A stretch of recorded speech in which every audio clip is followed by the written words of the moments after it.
She is just beautiful and always fashionable, and one of my favorite fashion writers, and now editor-in-chief of Fashion Magazine, Bernadette Morra. Welcome to Speakeasy. You are a sweetheart, Carla, and it was so great to see you up here at TIFF.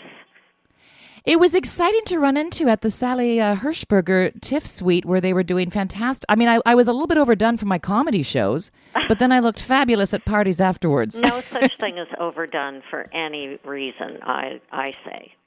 Oh, and not me. I mean, I like to apply my makeup with the panache and subtlety of a drag queen, so I was happy just to get really big hair and lots of makeup. And you looked gorgeous, and you were off, I believe, the night I saw you to the Amphar party. Is that right? Oh, that was incredible. Hilary Swank was hosting. Alan Cumming was the MC.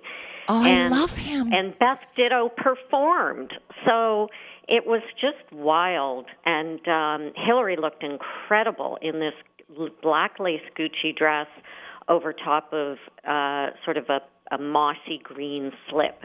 She looked so elegant, and she was a wonderful, wonderful hostess. I love how she dresses, and she does have that beautiful, like, sinewy, silhouette, and she often shows her back. Was she doing that the night of the Big Bash? No, the dress so it was black lace, long sleeves, it had peaked shoulders, and then had a slit from, like, her collarbone down to her waist, which is why she had the slip dress on underneath, because if she hadn't had the slip dress on underneath, we would have seen more of Hilary than we're used to. Yeah, more Swank than Hilary. Yeah. So yeah, you didn't have to go there. Now, of course. Now, I mean, I want to hear what you thought overall, your general impression of the fashions. This was such a huge year, TIFF 2013. Huge for movies, huge for celebrity turnout. How did they do on the red carpet, Bernadette? They did really well. It was an absolute blockbuster year. Everyone from Taylor Swift, who was there in this white shift dress that had triangle cutouts at the waist. So it was an absolutely plain dress, except for these big sort of gashes in it that exposed her waist, which were, she looked so pretty. And Sandra Bullock also went that sort of minimalism route in a very simple dress, but it had different panels of color. That was a Narciso Rodriguez dress. So it had like a panel of black, a panel of blue, a panel of white, and she looked really great. But no question, hands down, best dressed of the week was Jennifer Aniston. Because she came late. She was there for the final weekend, right? She was the last. So she and Brad, interestingly, kind of bookended the week. But he was one of the first big stars on the red carpet. And then she came at the end. I don't know whether that was by chance or by plan. But anyway, she was wearing this chiffony Vivienne Westwood dress. It was strapless, but it looked like it was clinging on to her for dear life. And it was very structured, very boned, but it had these beautiful swags of soft chiffon.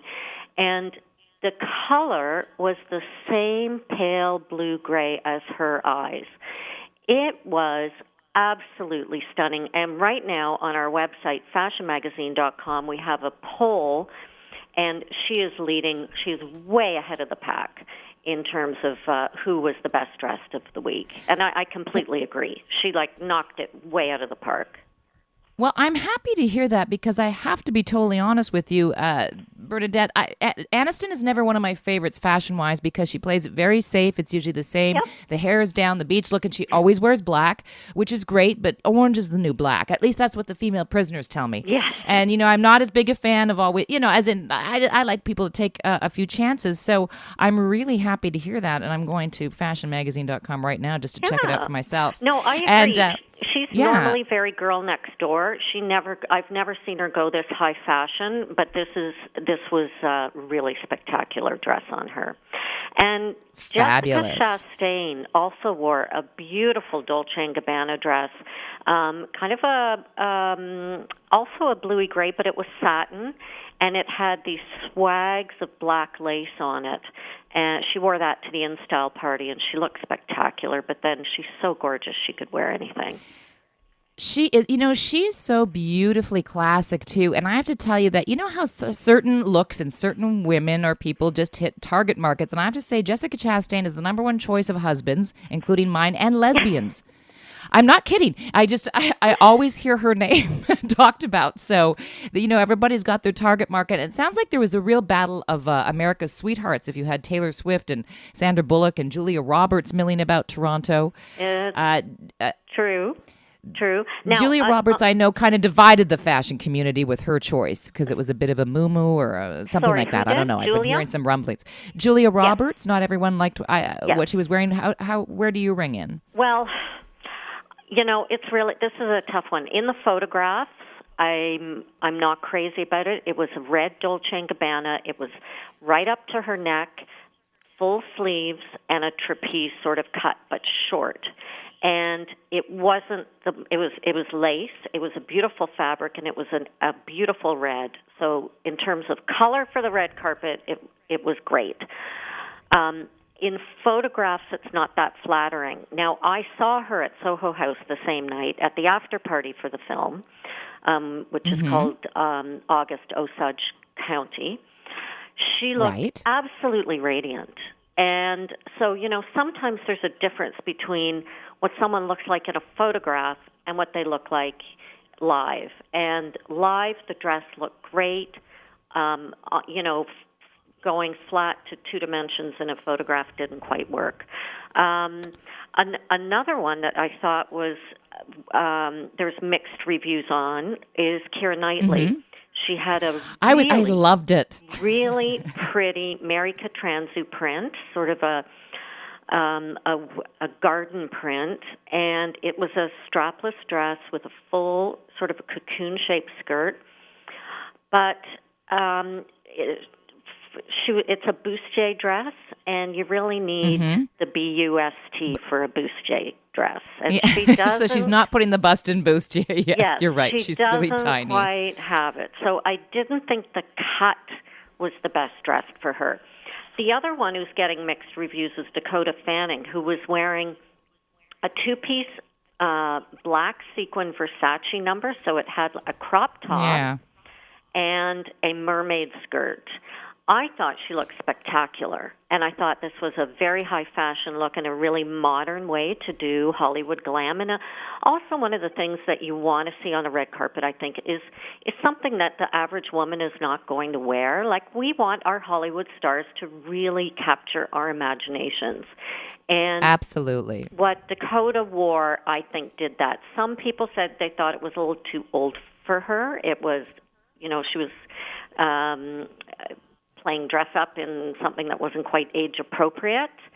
I don't know. And another comment was that she didn't look quite comfortable in it. She didn't own it.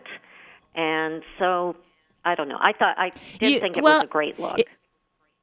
If you're going to take that type of risk, I think because she also consistently kept dressing like she was almost doing a kinder, gentler Miley Cyrus thing, that I'm no longer a child actress, look what I'm wearing. I mean, it's a bit of a tube top, which is really tough to rock, but I am all for that type of, and of course, who doesn't love mermaids?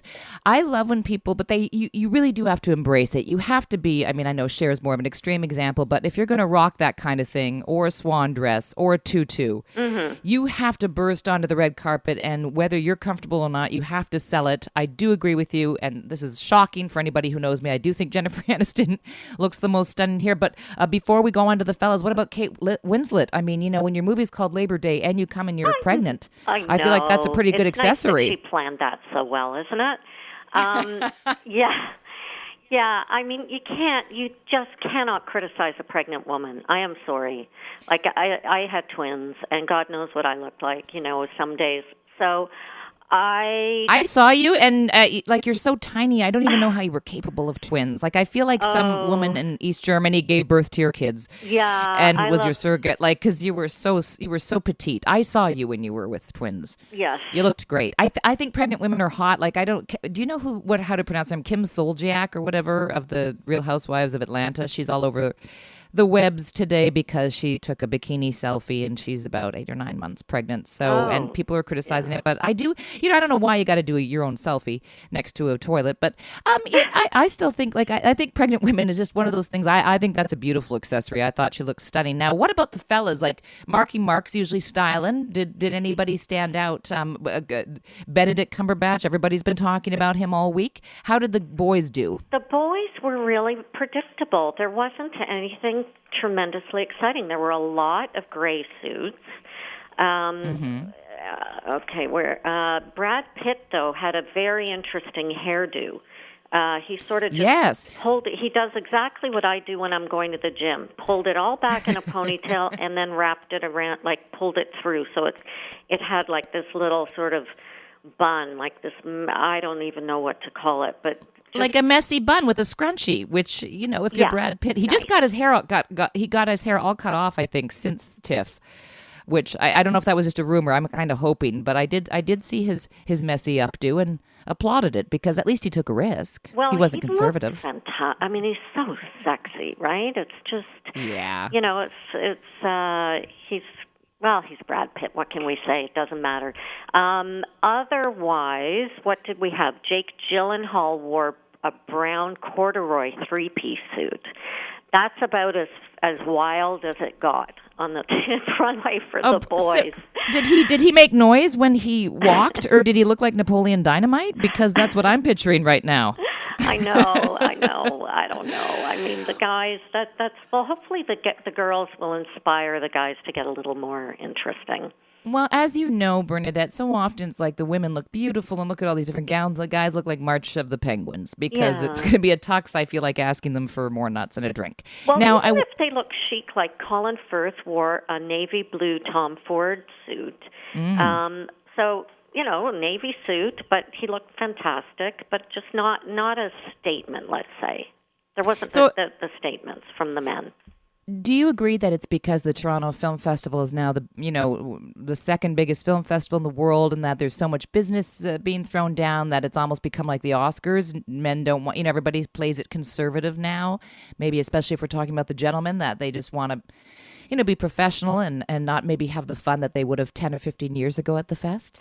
I don't know if it's that or if it's just that they're used to being dressed. They're doing PR promotion for the films, so they're playing a certain kind of a role here at TIFF, which is, to look polished and distinguished, and that essentially is sort of the if you will, the character that they're playing when they're here. So they're dressing the part in that respect, and I think that it's probably just that. It's probably dressing for the occasion, and like the Oscars. So of course, it's going to be more corporate. Surprises. Yeah, it's tricky. I mean, nobody's going to show up like, Robin Thicke and look like one of the salesmen at the Foot Locker or Beetlejuice. You're just not going to get that at the TIFF. But now, for all of our listeners, and by the way, I'm speaking to the fabulous Bernadette Morra. You're combining a fantastic writer with fashion. It doesn't get any better. It's a perfect marriage. And now the editor-in-chief of Fashion Magazine, and have been for the last 4 years. Yeah. And of course, I knew you when you wrote about my fashion stylings. Yes, I did. When you were with the Toronto Star. So now I need a spread in Fashion Magazine. Let's do this. But for everybody listening, like for example, the other day I was reading a magazine on the beach and I'm like, ear cuffs. I was not aware this was a look. Apparently, if you want to look like a high-end faux punk rocker, you just place an ear cuff on and it looks like you have a multitude of fancy diamond piercings. And I was like, there's so much I don't know about fashion now. I got on the ear cuff bandwagon immediately because you know what a trend whore I am. But Bernadette, what else is huge for the fall-winter of 2013? Well, that ear cuff trend is all part of this sort of riot girl, punk, rock and roll kind of mood. That is one of that is a major trend right now. So we're seeing so many motorcycle jackets, and I'm already seeing them all over the streets of Toronto because the last 2 days have been quite cool here. And it's like every store at the Eaton Centre is full of motorcycle jackets, and it seems like everybody has bought one too because they're all over the streets. Wow. So yes, so black leather, a little bit of grunge, So that would be like a plaid shirt, but in a dressed up kind of a fabric, like a sheer chiffon-y kind of a fabric. The whole motorcycle vibe. So studs and dog t-shirts. collars. Dog collars, safety pins. Is it? Are we going? Not quite safety pins, but not in the ears, like, or through the cheek or that sort of thing. Right. But safety pins as a motif on a dress. I think Versace did some safety pin dresses. I know her brother did years ago, but she has sort of resurrected that idea. Skirts, leather skirts that have zippers that sort of open so that you can have, some leg showing. And also kind of an oat punk thing, like that rock and roll feeling, but with fur or with sequins. And so it's really kind of a new dressed up kind of rebel girl. Feels like a Judas Priest drag queen. Yeah. Like it's like sort of like you've got sparkles and Def Leppard. I don't know what's happening, but I like it. And then you've got like the Nirvana look. It seems like the 80s and 90s are back, but with a high-end twist. Yeah. So it's a glam rocker. There's also the Hitchcock heroine is the other big sort of motif. So you're either lady or you're the bad girl, the good girl or the bad girl. So Tippi Hedren or Oh, okay. Yeah. So the ladylike look is more the pencil skirt, the satin blouse, the little fur bolero, the skirt suit, tweed skirt suit, the top-handled bag, the shoe with the ankle strap. Oh, I love it. Yeah, so very sexy. Very sexy. And so I think I would go for the Kim Novak. I would want to be the Hitchcock bad girl because I might kill someone. So you're the good girl. I'm the bad girl. I was going for bad. No, I'm wearing black leather leggings today and a big floppy silk shirt. Yeah, it's funny, but so you can go either way, good girl or bad girl. Bad girl's always going to be sexier. Plus, if you go black leather and I wear stiletto heels, I'm going to get vertigo on my own. Just because of my height. So I feel like I'm totally embracing the whole genre. And I know you were about to say something, but if there's one thing that we need to get for this fall season, like if people are listening and they're like, okay, what is the clutch item? It could be a clutch purse, in fact, but what is the one money item we should get, Bernadette? Well, I don't know about down in Malibu where you are because it's very warm, but certainly in a great part of the U.S. and in Canada, a new coat. I have never seen such a strong coat season. And it doesn't have to be super heavyweight, but there's so many different cuts and colors and coats with embellishment and just patchwork and all kinds of different crazy fur treatments. And really, I've never seen such a strong coat season ever. Fabulous. Well, you can't go wrong. And you certainly need it here. It cools off at night, but I've noticed that there are the metallics. It seems to be in every possible color, camel's back, and also really brights. Like, I think there's nothing more beautiful than just like a stunning statement red coat. Yeah. Like a red trench coat. Because that way when someone flashes you, you're like, oh, well, that's inappropriate, but how stylish. Right. Yeah. So, Bernadette, we can find you on Twitter at Bernadette Morra. And, of course, I encourage everyone to go to fashionmagazine.com. What a spectacular website. Oh, my gosh, that was bad for me to see because now I want everything for Christmas. And they can participate in that poll. And is there anything else that people need to know about you before I let you go? But I will make you come back, of course, and talk fashion. Well, I'm off to Paris on Monday for the collection. So if you want to talk when I get back, I'd be happy to fill you in. I would love it. Let me know if chain smoking's still in France. Okay. Okay. Thank you so much. At Bernadette Morra. No one knows her fashion like that lady.